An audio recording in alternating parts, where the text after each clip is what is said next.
Before I would like to welcome Mr. Mack, the appointed director of the Museum of Applied Art. We just had an argument about the title of this lecture. I said, this is not a very optimistic title, Architects Without Architecture. So it looks like, it sounds like politician without politics, car drivers without cars. But it seemed to be very interesting if you can argue that it's worth to think about architects having no architecture and how you can replace it. To be honest, I don't want to be a museum director because I think it's a very hard job nowadays, especially because some of the artists don't like to be in a museum. Maybe nowadays it's better, but when we were young, we refused to be in a museum because museums were kind of storage machines of history. And I wrote an article or a statement about museums 10 years ago. It's concerned to your museum. And it's called Mac o Muerte, means Museum of Applied Art oder Sterben. Museen von heute sind weder goldene Käfige noch Veranstaltungsbühnen für Quotenidioten. Sie sind vielmehr unerschöpfliche Gebäude einer Kultur, die den Albtraum einer zlatkoisierten Welt nicht Realität werden lässt.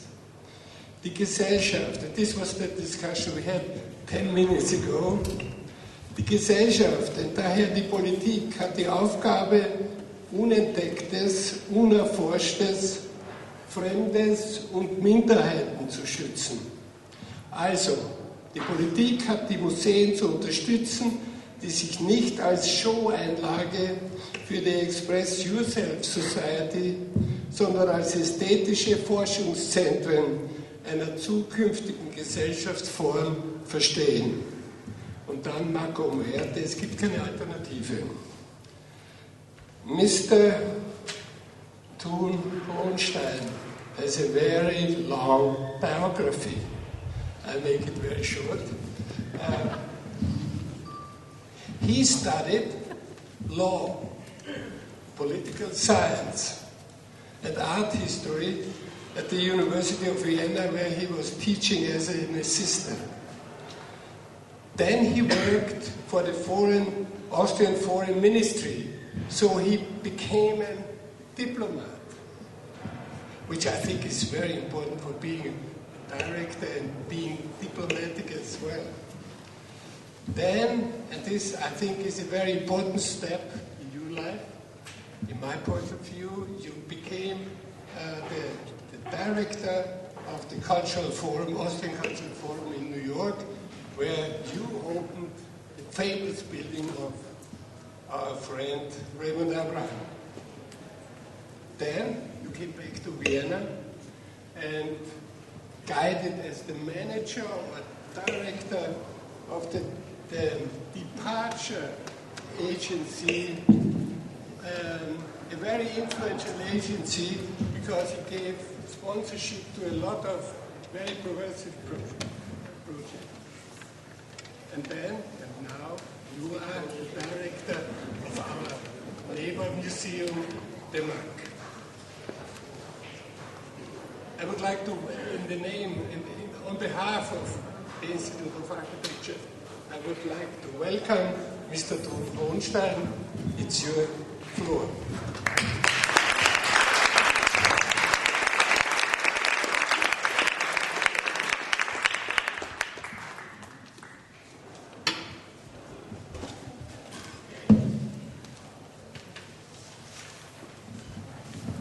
Thank you very much for coming. Can you hear me? Yes. Good. You know, Wolf Briggs, that's what they always say. They don't want to become museum directors, but in reality, they are longing for it. We'll discuss about this later. Right? I have bad news and good news for you, and I guess most of you have to do with architecture, studying architecture, being practicing architects, or writing about architecture, curating architecture shows, etc. The bad news is, if you want it first, according to some people, including Rem Koolhaas, there will be a dramatic meltdown of the architecture profession in Europe, because there will be less new buildings, there will of course be a lot of renovation, there will be less orthodox functions for architects to fill. Of course, a lot is going to be built in China and in other parts of the world, maybe also Brasilia, etc. Brazil, but it's only the blue chip architects of other regions that will get the jobs done for the most prestigious projects, and the rest is more or less people, architects nearer to the region, living in that region. That's very logical. The good news is it doesn't have to be like that, because we have to work into the right direction in the future, and this is what I'm going to discuss with you tonight after making a trip to New York with you, coming back to Vienna, outlining a little bit what I did at Departure and what Departure did for architecture, and also telling you about my plans for the MAC in the future. I'm bound to disappoint you on at least 3 accounts. The first one being, I won't show any images. And I was told that you had lectures by eminent architects, I won't mention any names here, that lasted 2.5 hours or longer.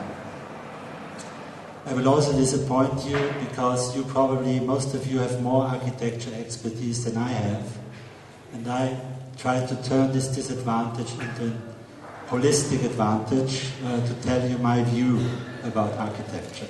I don't have to construct buildings actually and plan them. And there is another point. There are no miracle solutions. We have to work hard for the right solutions. Having said that, I propose that we move to New York. I came there in 1999. The Austrian Cultural Forum was was under construction. It has 24 floors. It was, I think they arrived at the 7th floor at the time when I came. And it was pretty tough work to deal with it. First, you have to know that so-called delirious New York hasn't had good architecture, exceptions prove the rule, since the Seagram building of Mies van der Rohe, well into the late 1990s. There was just no space for it, because New York is a very expensive place, and if you have a lot to build on, you try to get the utmost amount of space to sell or to rent out. And you want to build fast, so you build in a year a 90-floor high-rise, not very precisely built, but working at least so well that you can sell it or rent it out. Yeah? Therefore, there was little space for architecture, and what was born in the world in other places, employing blue-chip architects to kind of innovate regions, cities, etc., was anathema in New York, but it changed. The Austrian Cultural Forum, together with Christian de Boisson-Park's building on 57th Street and Madison, was probably the first building that brought real, new, great architecture to delirious New York. It was certainly not the reason for the hype you have had in the last decade to employ also blue-chip architects in New York. There were other reasons for that, but it was well advertised. You had a lot of excellent publicity about the building, 1.5 pages in the New York Times, a lot of fantastic reviews, and it was a well-functioning building and a big challenge. If you kind of met the challenge, then you really had excellent results also in the things you were doing there. But in New York it changed. So New York became a place where suddenly you could build with experimental architects who at the same time were and are blue chip architects, and you could sell the place at even higher prices. Especially in Chelsea, where Frank Gehry got the first building, but also in other areas of the city. So it was very interesting how this developed in New York. And there you are right now. I mean, you know, some of the buildings, especially the new World Trade Tower, had a difficult story, and now you have a not very interesting building that's going to be built, but that's a different story. For me, what was interesting is that in the late Raymond Abraham's person, you had what I would call the artist architect. An architect who can do architecture that works in reality, but who has a lot to say also as an artist in his architecture. There are also people who work vice versa. For instance, Walter Pichler, who showed the MAC currently. He is an artist who does art that has a lot to do with architecture in many respects, but also he used to be a very famous designer also in his own right, as you know. So there are interesting personalities, and Raymond for me was probably the pinnacle of the artist-architect. The world has changed a lot. The Austrian Cultural Forum is a fantastic building. It's not a particularly ecological building, but it's, I would say, it's vintage. Vintage is the wrong word, I would say. It was constructed in the 90s, and the plans are from the early 90s and late 80s, and that's what the building is. But it works fantastically as an architectural sculpture outside that really kind of communicates with the building around it. You cannot have an entire street lined up of buildings like this, but you can have one building within a lot of mediocre buildings, and that building really stands out. And Raymond was very able to kind of work with the surroundings, the special surroundings you had there. When I came back to Vienna, the question was what to do about architecture here at Departure, because Departure is, as you know, or probably not know, is the creative agency of the city of Vienna, and one of the tasks is to fund innovative projects in architecture. And this was fairly new when I came, so we had to immediately to prepare a so-called competition, if you want, a funding competition on architecture in order to make it known that there is money for architects to get, and they also have to put some money of themselves into it, in order to work on innovative concepts on a number of areas. So innovation and creativity are the most important things for Departure, and we had pretty good results, but we didn't have outstanding results. This is a pity, because it is my conviction, and if I remember the interview we did with you in this brochure, which you can get online at the Departure website, departure.at, on this Focus Architektur call, and we had an interview with Wolf Briggs. You also said that the concept is the future, and this was very much about concept. So the idea was, here architects is money.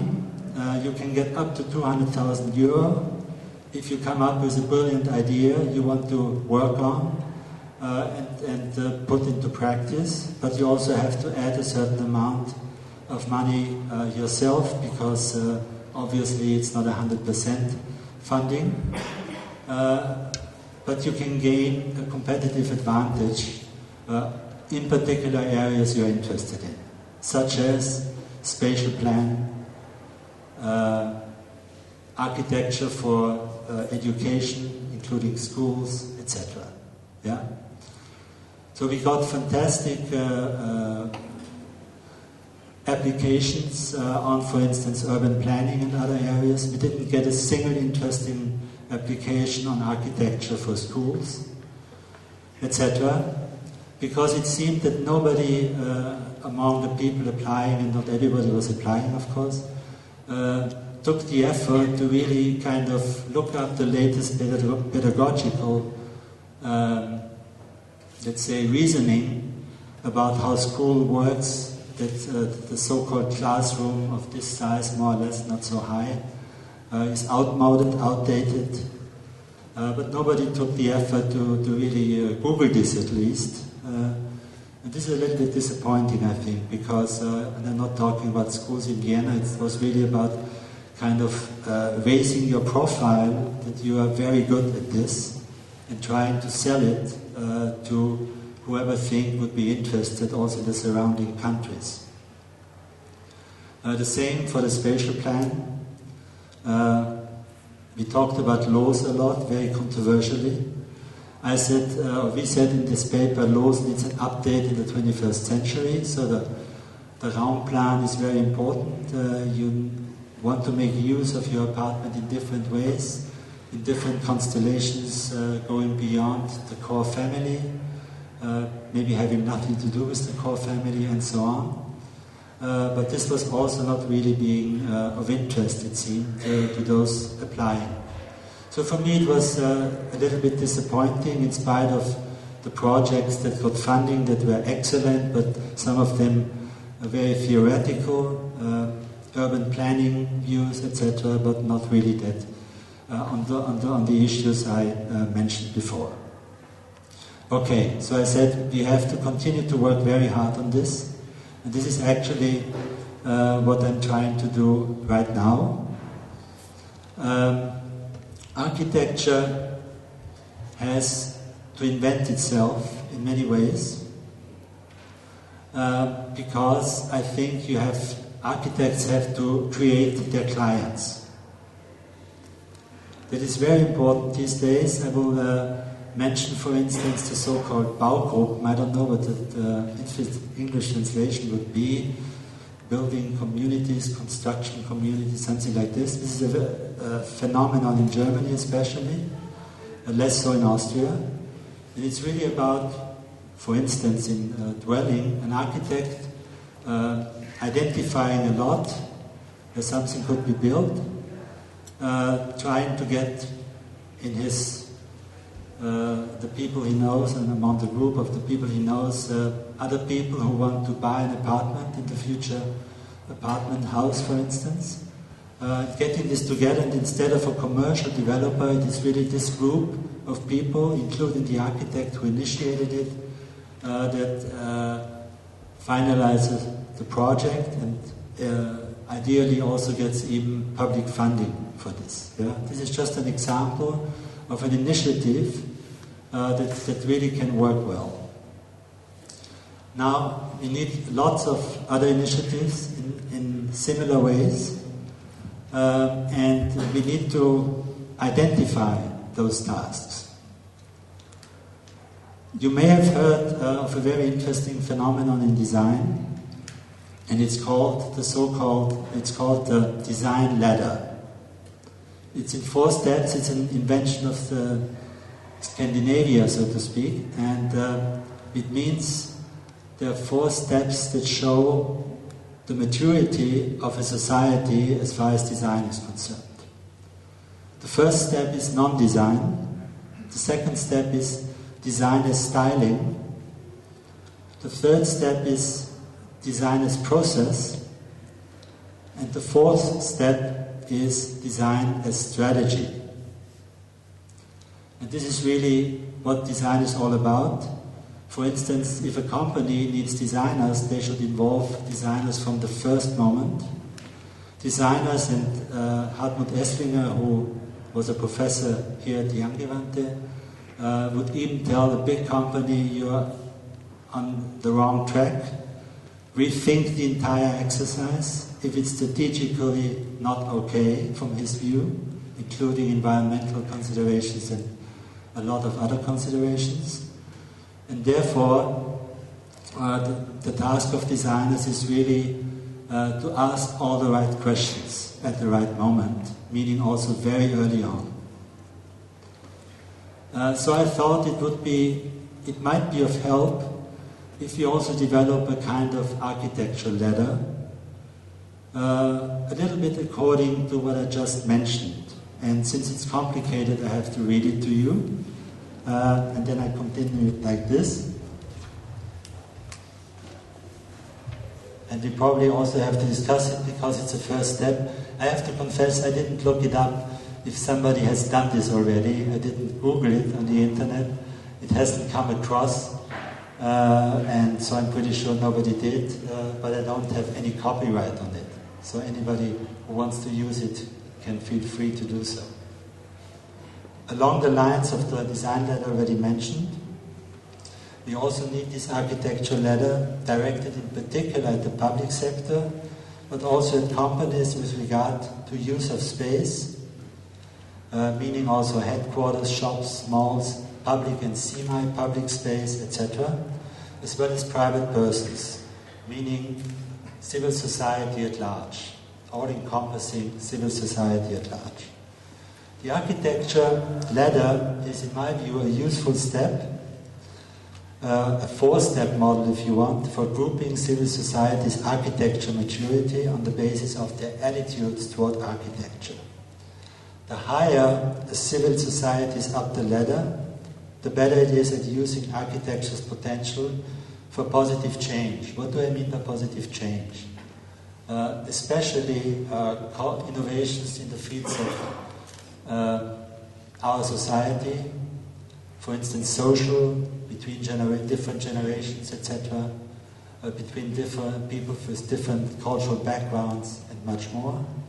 But also ecological innovations, cultural innovations, very important, not only for a museum, but also in many other respects, and so on.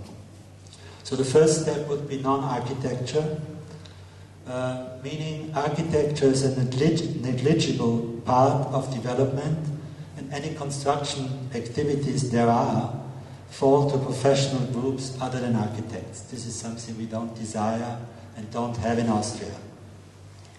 The second step is architecture as styling.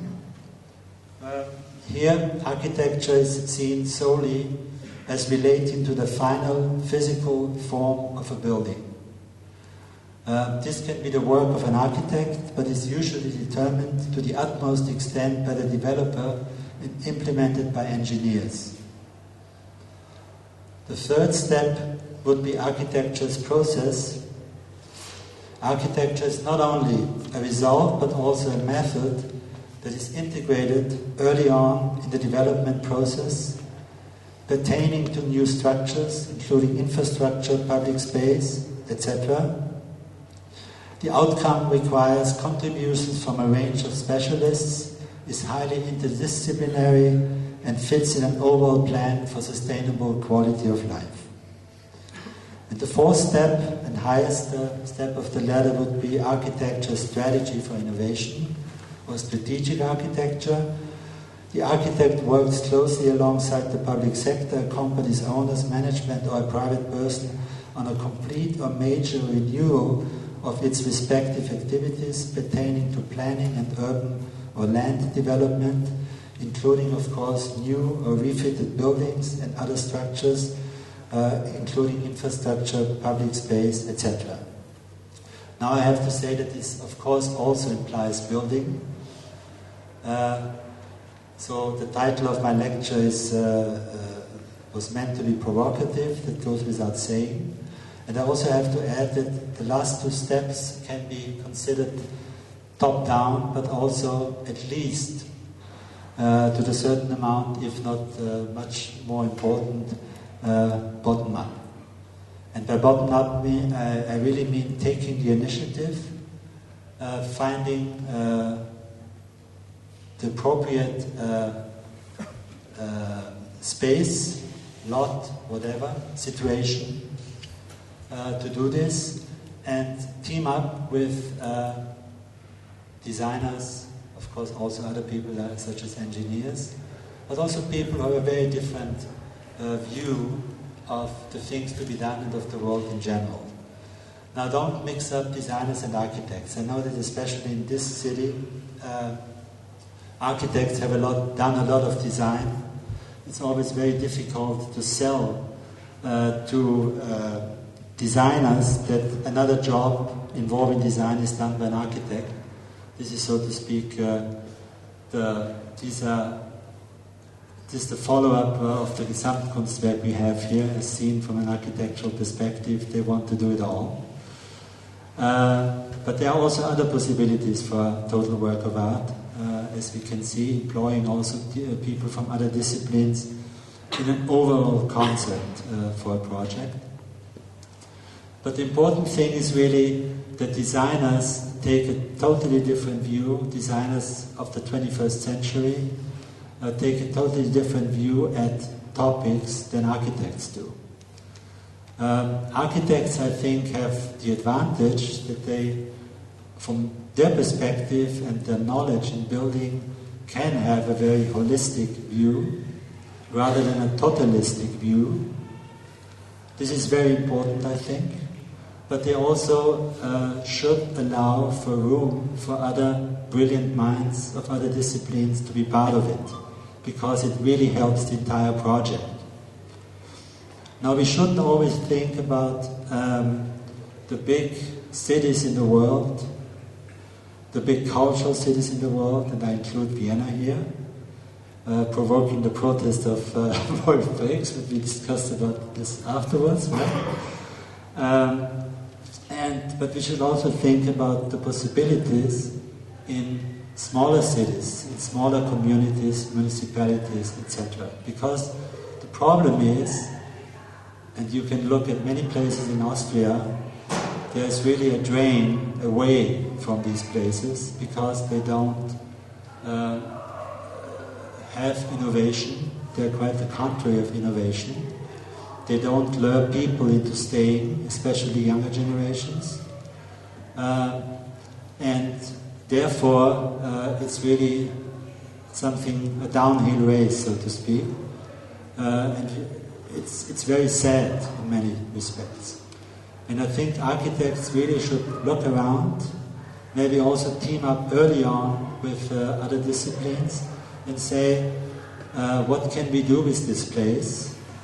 Yesterday we had a discussion about Innsbruck and the new public space they did at the center there, and I think it's what I read, I haven't seen it in person, it's remarkable what has been done there.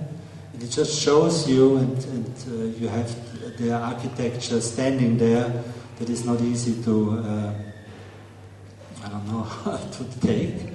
But it's really, that public space really shows how you can do it. And there are many other instances. So what I recommend is, it's not only about participating in competitions where in 90% of the cases you don't get the job. It's okay to do some of them, but also to devote some of your energy into looking around and to just imagine situations, spaces somewhere that give you enough material in terms of innovation to make a proposal. You once said that architecture is not about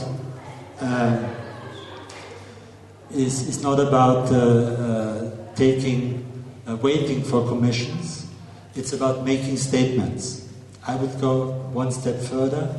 I think architecture today, and especially given the risk of a meltdown of the profession, is really about going out there and taking the initiative in addition to statements. Statements about the public situation, about politics, about daily life on the part of architects are very important, I agree. But I think for the profession to survive in the same numbers we have now, we really have to take one or two steps further. That's very important. And you cannot start early enough to do it. Therefore, and a museum such as the MAC is certainly an institution that would accompany you and would try to help as much as possible. You said, I think in that interview, that architecture cannot promote anything, but it can prevent a lot. And on this point I would disagree, because I think, yeah, you probably didn't... Okay, good. It's different in German. Yeah? Okay. It's too easy. As you said, it's too easy. We discuss about this afterwards. Yeah?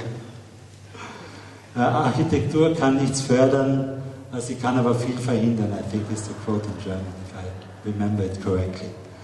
I can look it up. But I think you really have to be initiative, to take the initiative and do something. Now coming back to the MAC. What is the MAC going to do in architecture? First of all, my first step was really to have, when we had our 14 rounds of discussion on all the areas of activity of the MAC, called MAP, Memory and Progress. Memory about the past of the museum, progress about the future. Progress is very ambiguous, as we know, but it's meant to be ambiguous.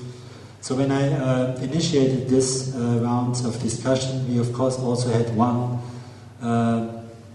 round of discussion on architecture, involving people such as Dietmar Steiner, Christian Grün from the Technical University, and others also from the part of the architects. We had representatives, Marie-Therese Hanum-Kur, Jakob Dunkel, and also Matthias Böckel made very substantial statements. It was interesting to see what the expectations are. One of the opinions was the MAC really has to be a space for experiment in architecture. This, I think, has to continue. I agree. There were other opinions. There were also a kind of division of labor between, for instance, the Architectural Center and the MAC. Not everybody can collect everything, that's for sure. The question is, what do you collect in architecture anyway? But there are ways to do that. So each of the institutions should have some focus, and it should kind of be really a division of labor and not a duplication of labor. But then we also understand ourselves as a lab. What does that mean? How can a museum be a lab? For me, a museum is not only about things past, it's also about making things of the past relevant as much as possible to future generations.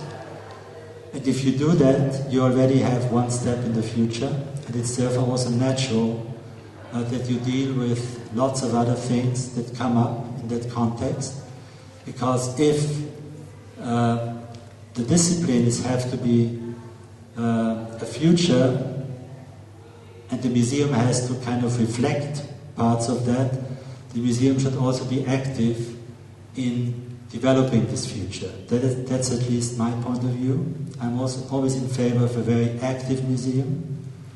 And this is also the reason why we will organize in 2014 the first European Triennial for Change, involving architecture as well as design, contemporary art, and even fashion, and look at all the innovations that can come from these disciplines for positive further development of our society.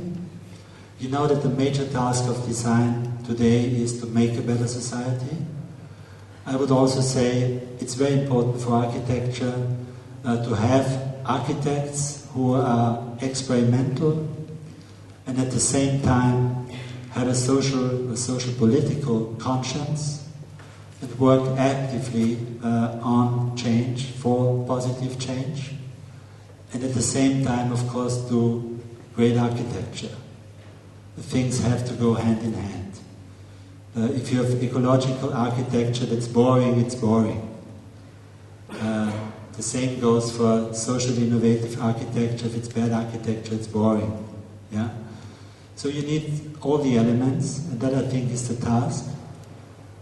We, for instance, determined that we will introduce a Schindler Award for Art and Architecture to be awarded the first time next year in LA. And it will really be about these people, experimental architects, with a social, political conscience, with the effort to work towards positive change with excellent architecture. That's what it's all about. And I think we will not be short of candidates when we have the jury sitting on the first, to hand out the first award, because there's a lot going on in the world. There are lots of projects.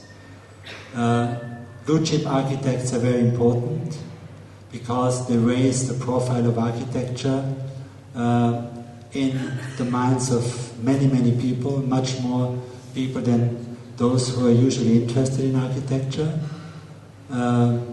Buildings, iconic buildings of the last decade are very important also for to make the potential of architecture known. But at the same time, we should also look at those initiatives at a small scale who bring about big change.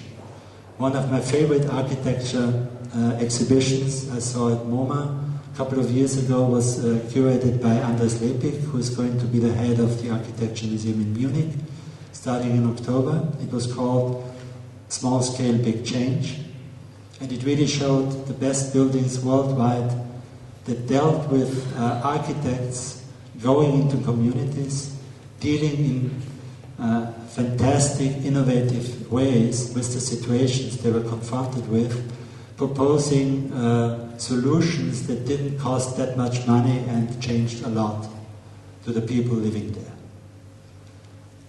So this is the one extreme. I know that architects also always have to earn money, so it doesn't always have to be a small job.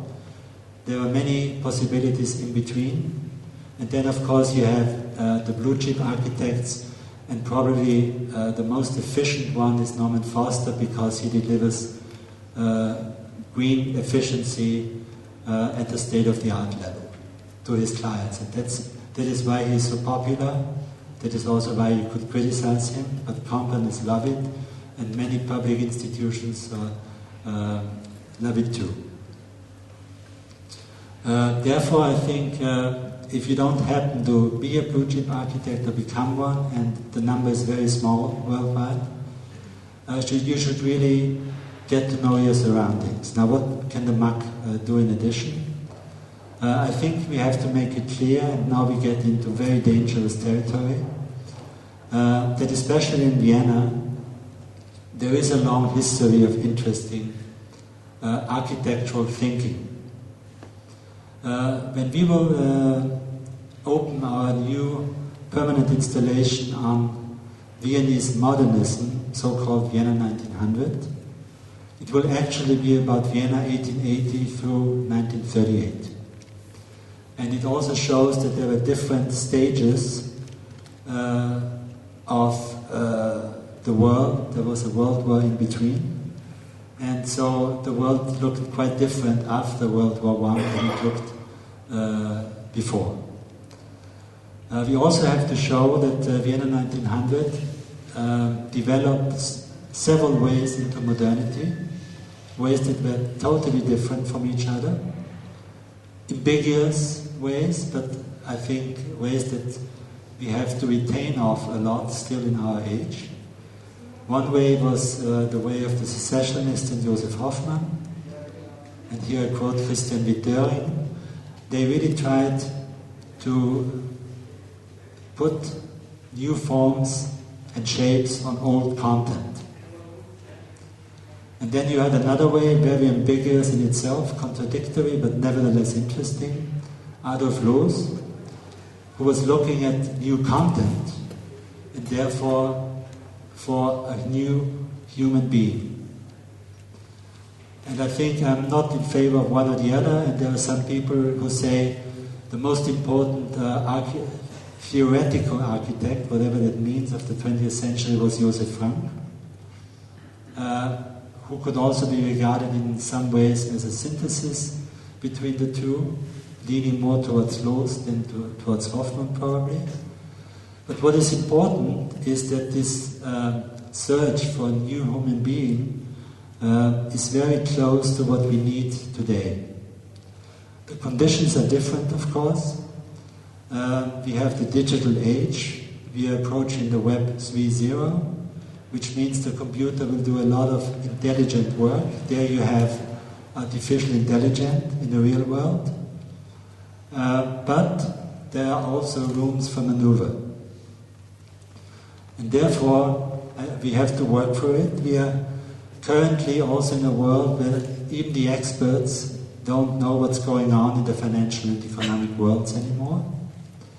It's therefore very important for us, and I include architects in this, to look at ways and means to provide literacy to normal people, meaning they should be enabled to find their way through life. That can include financial literacy, meaning at least understanding so much about finance that you don't waste your money, or dump your money somewhere. But many other things, economic literacy, cultural literacy, much more. And it's also about agency. Agency means individuelle Handlungsfähigkeit. To kind of develop space of maneuver for agency.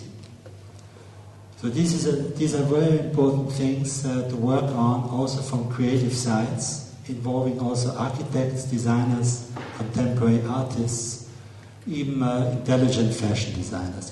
By intelligent, I mean the fashion, not the designers.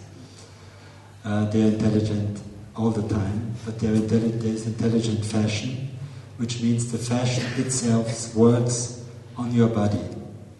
It does all sorts of functions, etc. Therefore, what you can see is we have arrived at a stage where we really have to enable the development of this new kind of human being. It sounds a little bit pathetic, I agree, but nobody would have told us 10 years ago that we would be in such dire shape as we are now in the financial world. Nobody could think of it. Yeah? And therefore, at departure, I told this a lot of times, we are in a creative society. We need all the creativity there is, human creativity, to work on solutions. The computer can be great, very helpful as an assistant, but we also have to make sure that we keep a broad horizon, that we widen our horizon, and that we keep working on it, because the computer is working on closing our horizon, as you know. And therefore, creativity needs a much more important role in society, in our creative society. We at the MAC will work towards it, not only by organizing the European Triennial on Change, and we will have a great curatorial team for the Triennial, which I can't tell you right now because we are going to present it only in probably 9 months or so. But it's important to work in the right direction. And at the MAC we also think that interdisciplinarity, which I call also intercreativity, as much as it is between creative fields, has a key role to play. Now again, you have a parallel here to Vienna 1900, which was really also compelled to its fantastic results by intercreativity, meaning you had this exchange between fantastic people of different disciplines, including literature, including music. We talked about Schoenberg before, and so on. This was a great part in what Viennese modernism was all about. Now I agree that there are other strains of modernism, It's not only Viennese, we talked about Le Corbusier and others, that's very important too. Different influences, different conclusions we can draw from that. It has influenced the history of architecture in the 20th century to a large extent, as we know, and rightly so. But there is still a lot to detect in Viennese modernism, and I think the work hasn't been done properly yet. As you know, Vienna modernism didn't play a role at all in this city before the 1960s, and then America developed with a couple of academics, very important academics, Vienna 1900. Karl Schorsky started with his book in 1961. Other books came, and suddenly the entire world opened, and in Vienna it was in 1985 for the first time with the exhibition Traum und Wirklichkeit. And still, I think we haven't done our homework here. The homework has been done mostly by science academics from other regions and in other regions. For me at the MAC, it is of utmost importance to really look at Vienna modernism amongst other things from the point of relevance for today. To what extent are the problems that were addressed still our problems, even in a different age? What can we learn? To look also at the lineages, for instance, from Loos to Schindler and Neutra, and what happened in Californian modernism afterward. From Loos to Rudowski, for instance, with his holistic approach. Also to look for a new human, so to speak. And many other positions. And of course also to look at what Hoffmann inspired. For instance, David Adjaye, whom I heard talk in Miami very recently at Art Basel and Design Miami, he said that Hoffmann is very, very important for him. And so there are interesting kind of tracings beyond history, and what has to be done here in Vienna is really to look at the ways to modernity that have been developed here in Vienna with all their intercreative and interdisciplinary interlinkages. The MAC will also look beyond Europe, of course, and beyond Vienna, that's very clear.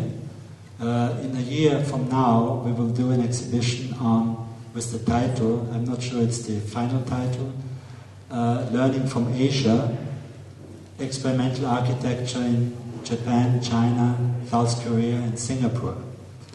And the idea is not to do this exhibition about world-class architects from everywhere, including those present, working in those countries. The idea is rather to look at domestic or regional architects doing outstanding projects, and we will also revive an old tradition of the MAC, namely to establish a system of correspondence, which was a founding idea of the MAC. So we will look for people in those countries who can tell us their view about the most interesting contemporary projects in architecture in those countries, excluding the blue chip projects. And then we will ask our curatorial team, which will be an artist trained in architecture and doing excellent art, and also editing a journal on architecture, and an architecture curator. This is the curatorial team. They will then kind of look at these projects and select the most interesting ones for the exhibition. Why is the MAC going to do that? Because the MAC has had an Asia collection for a long time, as you know. Asia is a very important part of the heritage of the MAC, and this should be the case in different centuries. So we look at Europe, Asia in the 18th century, as we look also at some of the relationships in the 21st century. Another thing I should talk about is the cooperation with the Angewandte. which we are going to present very soon, so I can't say everything right now. But the important thing is to know that the MAC should give visibility to some of the most interesting, not everybody because we don't have enough space, generations of designers and architects who studied in the past at the Angewandte here. So this will be selected as a joint curatorial decision by both institutions.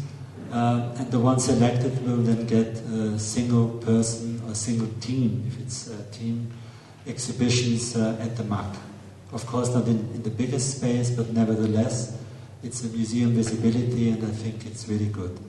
What is equally important is that we get politicians, but also people from the economy, especially here in Austria, in our institutions to talk, especially to students, about the problems that students will be facing when entering the real world. This is not done enough, I think, and we will do this together. And I think both sides can learn from such encounters. And then it goes without saying, since both institutions bring very important people to Vienna, we also should exchange our plans and see which people could be used in the respective other institution at the same time when they come. So when we bring Elisabeth Diller in spring, we should at least talk to the Angewandte. Is there a possibility also, if she has time of course, to do something here at the Angewandte? But I also would really urge you to come, especially the students, to come to our lecture programs. It's great, this one is great too. Ours is free too now, because we don't charge any admission on Tuesday evening.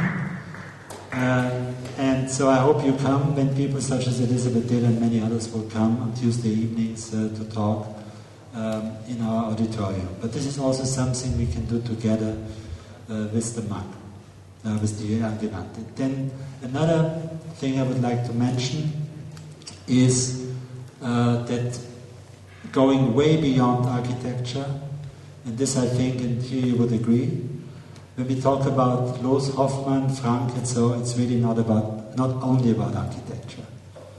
If it's confined to that, it would be less impressive, but there is much more involved. So this will be exhibitions, for instance, the antagonists Loos and Hoffmann, that are as much about architecture as about design and art and many other things. And only in such an interdisciplinary way you can do justice to those figures. I think that's very important to understand, especially also with Hoffmann, who was such a great designer and in his own right, furniture, whatever. And then, of course, we will also have our own lab programs. And when I say lab, we would like to develop new ways to produce things together with industry. And if I say produce, it's really, and this will be part of the triennial also, it's really about, it's not about commissioning an architect or an artist to do a project for the triennale, it's also, in the case of designers, but maybe also architects, to commission a selected architect together with a selected company to carry out the project that will be shown then at the Triennale. That's very important, especially for design, and we are having an ongoing discussion at the MAC about the space for experiment. There is space for experiment, but the MAC has also been founded as a museum for art and industry, so it's a natural for the MAC also to reach out to industry, to the economy. Industry is not a good word anymore in our digital age, to the economy at large, to find interesting companies. And we all have to work on this. Now coming almost to the end, what I would like to propose is that you join us, the MAC, in our search to find new ways and means to make beneficial use of architects in our new world, not forgetting about the past, of course, but also confronting the future, a future that really asks for new models for life, and it's not only about the ecology, as we know. And we would like to work also with you as a lab. And it's very important also, and this might seem as a small remark, but very important for me. It's important that your views also reach the MAC. So I asked Gerald Bast that we work on a students' committee as an advisory committee of the MAC. And I expect that the people who will be part of this committee then really tell me bluntly what they like at the MAC in the future and what they don't like, because this is the only way it's beneficial. If it's compliments, it doesn't help anybody. Okay, so this is the tour d'horizon I wanted to propose. I could talk a lot more about different items or topics of architecture, but I think it's more important now to get some of your views and to respond to them. Thank you very much.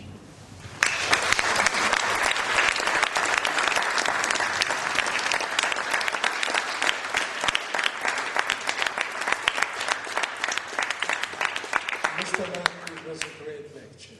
Very interesting, very promoting. I like the PR for the MAC very much at the very end. I hope you can get through with all these ideas. That would be a great power engine for this school as well.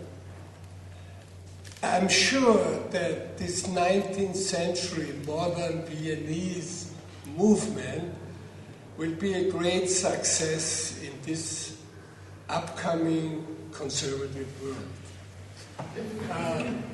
Are there any questions? I don't take this as a compliment, so we have to work even harder. No, it was a compliment. Kind of. So any questions? No? No? Okay. I think it's fine unless an answer a question that hasn't been asked. Shy and maybe no. Are there any questions? Yeah, okay. I start. Yeah. Yeah. Okay, concerning Vienna, we have now St. Marx. What do you think about that? Is this something interesting as developing project or not? Just I don't think it's appropriate here because it's very complex to give you my opinion about Neumarx. I think the problem is that in Vienna there is much more architectural potential than has actually been tapped by the city. And other cities such as Innsbruck show that you can do a lot also in a kind of traditional city with lots of old buildings. And I think we need more courage in Vienna, tapping the architect's potential that is here. But I also have to say at the same time, there are of course some fields in which, despite all the recent trends, by and large it still works. That is housing, public housing. It's gotten more complicated, but it's nevertheless, I think, a remarkable program, and we have to work on kind of keeping it remarkable, which is not easy, given the cost pressure. And I also think that on the part of the architects, and I apologize for this now, I think there could be even there should be the last kick. In many instances, I don't have the feeling there is the last kick to really be excellent and experimental. It's very often eine gemütliche Experimentierfreude.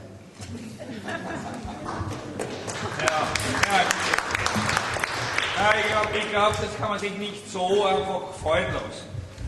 Na wirklich, wenn man da so 50 Jahre Arbeit in dem Architektur gesehen und die wirklich einsetzt von Day and Night, und dann man ist nicht voll dabei oder irgendwas, also muss ich, Entschuldigung. Wirklich, stimmt nicht. Ich fühle mich wirklich betroffen. No, Ehrlich, ich fühle mich betroffen. Ich habe gesagt, ich wollte jetzt hier ein bisschen provozieren, weil Sie sind schon in der ersten Reihe sitzen. Ich habe gesagt, es ist sehr oft, das heißt nicht, dass es die Regel ist. Ja? Daher brauche ich Sie auch nicht als Ausnahme von der Regel bezeichnen. Ich will euch ausmachen, aber es ist ja alle ermutigend, was zu machen. Jeder macht ja gern was. Und ich kann kaum einen entdecken, der nicht gern irgendwas errichtet oder macht. Ne? Das ist, glaube ich, nicht das Thema, sondern ist es dann, bei dem ist es, um das durchzuziehen, ist der letzte Klick da. Darum geht es. Okay, aber warten wir auf den letzten Klick. Ja, vielleicht gibt sich ein gegenseitiger Klick. Any other questions? I try to be provocative because, you know, the only reason for my doing this is that in the newspaper I'm always hailed as the cultural diplomat, so I have to kind of...